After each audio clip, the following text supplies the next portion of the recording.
So good morning, guys. I've been promising you a video on the ecollar and its operation.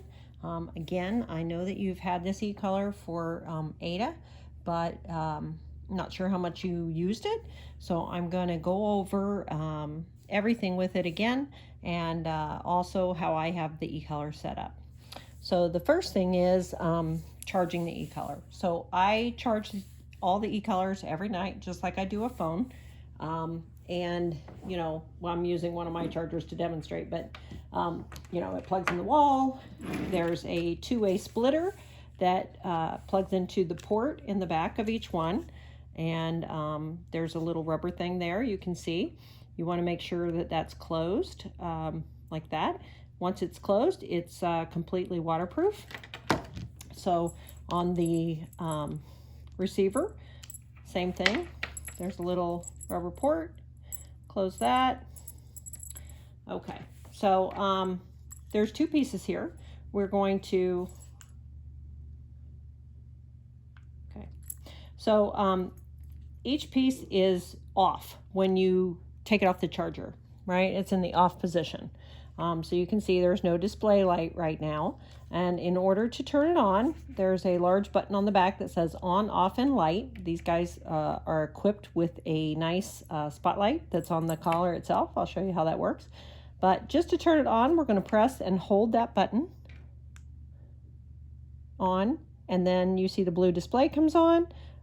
There's a number there, and that number is indicating what the last used stim level was. So it was a 4. That stim is controlled with this dial up here. And then in order to turn the collar piece on, you have to line up the 2 red magnets here, right there, touch them, green light comes on, and then it blinks intermittently. Trouble with that word. So that's how you know both pieces are on now. Okay, so we charge overnight. We make sure we're turning both pieces on. I myself have many times grabbed the e-collars in the morning, turned on this piece, and actually forgot to sync them up. And a little bit later, I'm wondering why the dog's not responding to me, and it's because I forgot to turn the actual collar piece on. So the next thing that we want to talk about is putting it on. How the fit should be. And I want you to see, and you'll probably recognize these are different than the ones that Ada had. I actually changed Ada's contact points out as well. These are called comfort wings.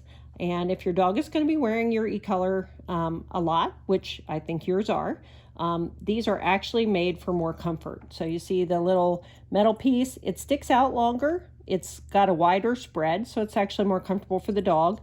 But these contact points, because they're long and made like that, they can go through that thick hair and actually touch the skin much easier. So you're not constantly having to, tighten these so tight that, you feel like you're choking the dog. So to put these on and have them a nice tightness, I just put 2 fingers underneath like this with their neck there, pull it as tight as I can get it with my 2 fingers, clip it, and then pull my 2 fingers out, and then it loosens up a little bit, and that should be just about right. So you always want to make sure that you've got contact on the dog's skin. Okay, so we've gone over charging, how to turn it on, and how it should fit. So now let's talk about, I'm going to leave that there so that you can see that light and what's happening. So let's talk about the remote itself. So let me get that up here as close as I can. So this remote, we'll go over the parts of it. This is an antenna. This is the dial that turns the stem number. So that's a muscle stem, or some people call it a shock, but it's actually a muscle stem. So the stem number or level is indicated on that display. And by turning clockwise, it goes up. Counterclockwise, it goes down. Okay. So your guys, under normal circumstances, are both probably working between a 4 and a 6 on their regular working level. So I have labeled this And I just do that to make things as easy as possible. And once you're really good at it, you can take all these labels off, and that's just fine. But for now, they're really helpful to have. So there are 3 buttons that we use on here, okay? So this one says come. So I always hold if you're right-handed, you can hold the remote like this. Thumb is come. So it's actually a tone, and when I press it, you hear that beep. So that is the indicator we've been using to teach the dogs to come. So come, and they should come towards us. If they do not, this button also provides a stim if you hold it down. So if I say come and they didn't do it, then I might do this again, and this time I'm going to hold it. Come. See when it changed to the 5?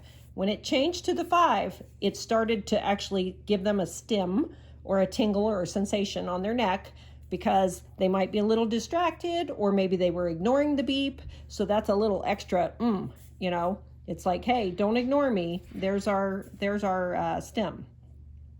So the next button that we'll talk about on this side, there's a black and a red. And so I have these set up. Let's show you on the front. On the front, you see the C next to the number. That C stands for continuous. So I have it set up so as long as you're holding one of these buttons, the dog will get a stim continuously until you let go for up to 10 seconds. After 10 seconds, it will reset. So I have these labeled as remind and correct. So remind, the black button, will give it whatever the number on the display is. So remind, sit, and that's a 4, okay? I have the correct button automatically programmed to be 15 numbers higher than remind, right? So we say sit, you don't do it. I say no, sit, you don't do it. I say no, sit. And now you see that was a 19, okay? So they get a 4 as a reminder, which is just a little tingle. And then if they're still holding out, being stubborn, or they're distracted, then I'll go to the correct button, which adds 15 numbers of level. So that's a 19. So come, which is a tone, or it can be held down for a tone and a stim. Remind, which is if you didn't do what I asked you the first time, I'm going to give you this gentle reminder. And then correct is more for, you know, if you're really being stubborn or you're absolutely tuned out, I'm going to use correct. Also, correct is wonderful for like curbing arousal. So, you know, the dogs are getting wound up a little bit, then I'm just going to go, you know, I can click it once, I can click it twice to say, hey, calm down. So that's what's going on with that. At any rate, hope this helps. Watch this several times because I need you guys to, you know, have some good awareness of how we're using this remote and how it is set up for you. So any questions, don't hesitate to ask me. There you go.